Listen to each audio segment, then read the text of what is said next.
To make this wooden tray, I will use the trick I have shown in my last video.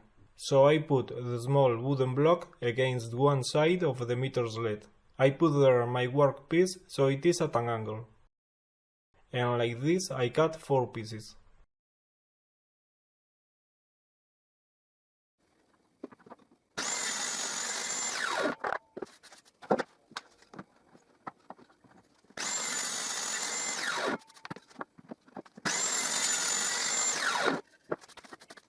So I have just cut like this. And to make next cuts, I must turn the pieces like this. I put there the small wooden block, I put the workpiece in the exact position to cut it, and I put a stop block. I cut the piece,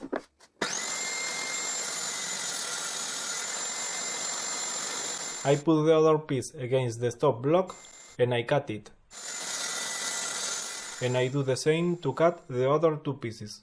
These ones are some shorter. It is not a very good idea to cut with that stop block there, because it can cause kickback. I should put a removable piece between my workpiece and the stop block. I sand the cuts I have just made, and here we can see how the compound angle cuts look.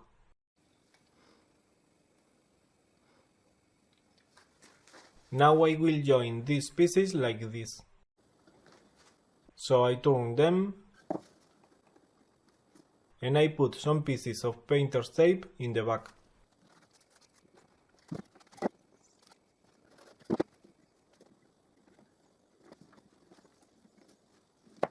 We can see there is a lot of separation here, but when I tilt the pieces, all them will come together.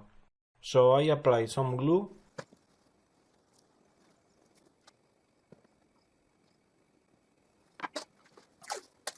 and I join all the corners using some painter's tape to keep them together.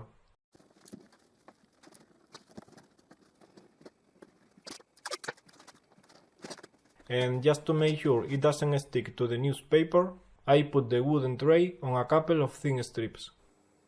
Once the glue is dry, I want to reinforce the joints. So I will use my spline jig to reinforce all the joints. So I will put the bottom line of the joint against the triangle in the jig. This corner goes against this board, and this corner goes against this board. Like this. But like this it moves a lot, so it would be impossible to cut it.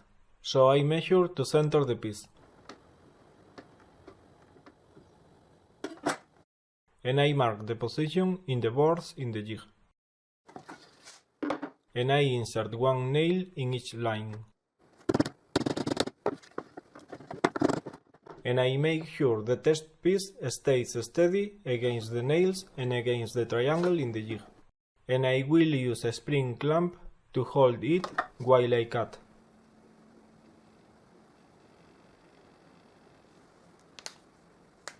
I lift the saw disc and I cut the test piece. And it looks okay, so I will cut the corners of the tray.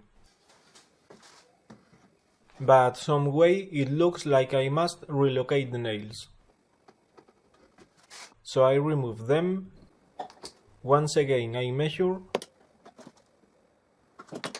I mark the lines. I insert the nails in the new position.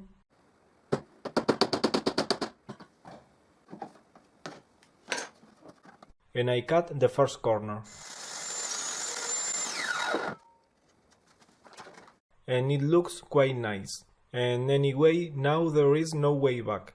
So I cut the other corners.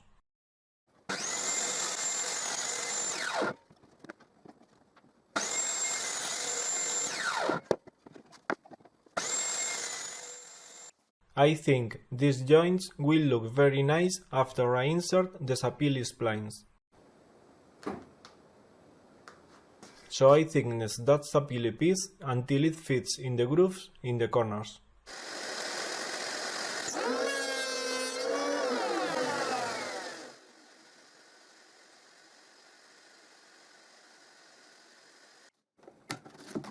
I draw the triangles I have to cut with some separation between them. And I cut the triangles some bigger than needed.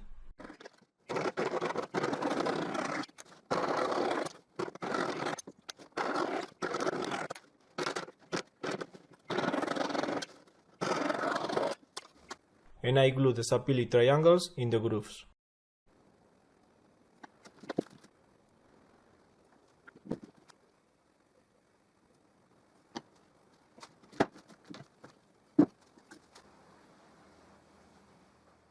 I let the glue dry and I cut the excess.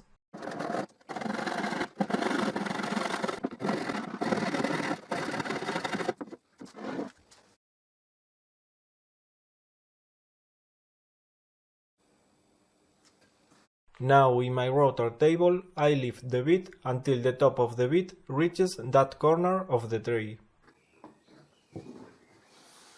I set the fence so part of the bit protrudes in the inside opening of the tray.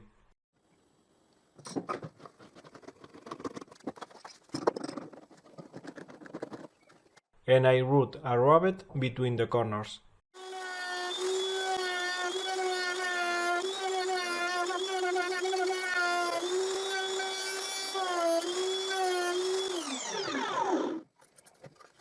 Like this I get this rabbet. And I also route the other short side of the tray.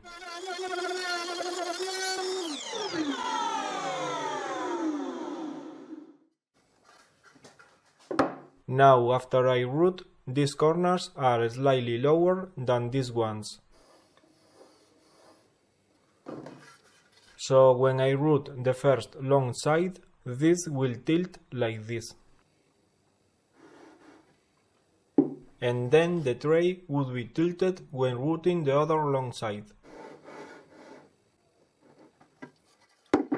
So I thought I could use this strip to level the tray. But this one is too thin. So I will use this other one. But this one is too thick. So I will lift the bit until it is to the same height of the strip. So now first I must route once again the sides I have routed before.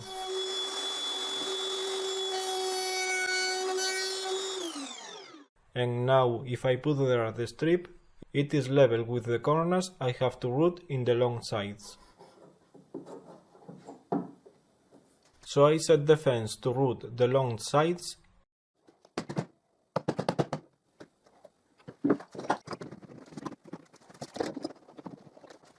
and I route the first long side. But now I realize one strip won't be enough to keep it level.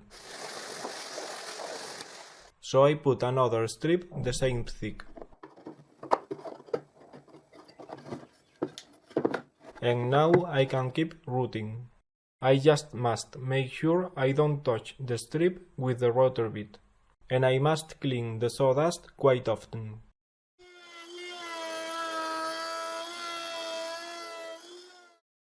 And I route the other long side.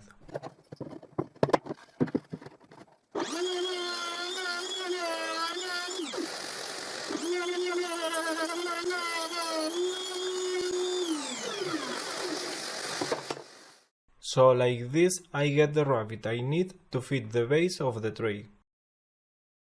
But first I will retouch the corners so they are as round as possible.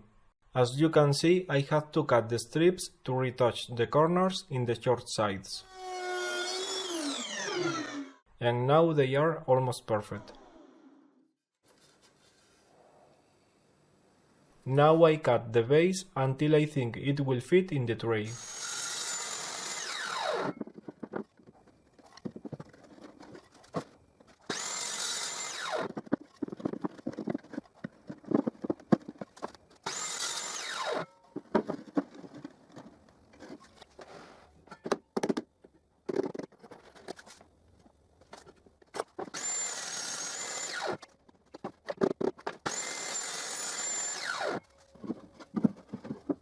and I round the corners so it fits in the rabbit.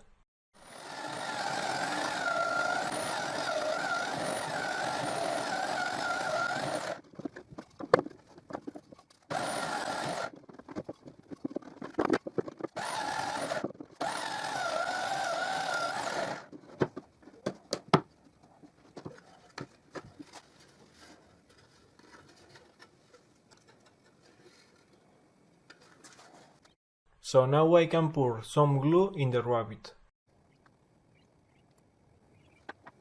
I glue the base of the tray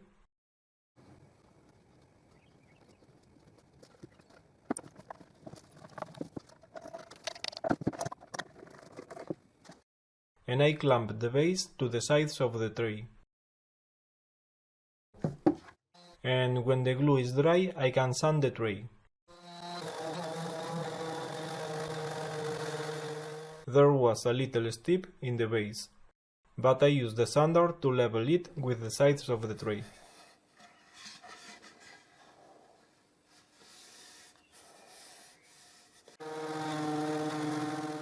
It takes me a lot of time to sand the inside of the tray, and now I think I should clean the excess of glue before it dries, because it took me a lot of effort to sand it.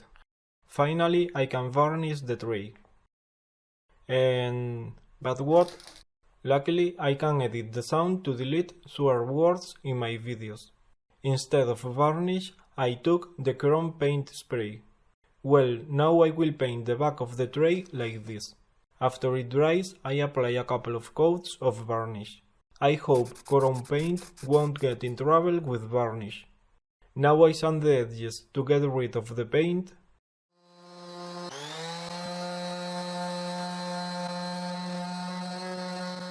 And I apply a couple of coats of varnish in the edges and in the inside of the tray. And here I have this wooden tray.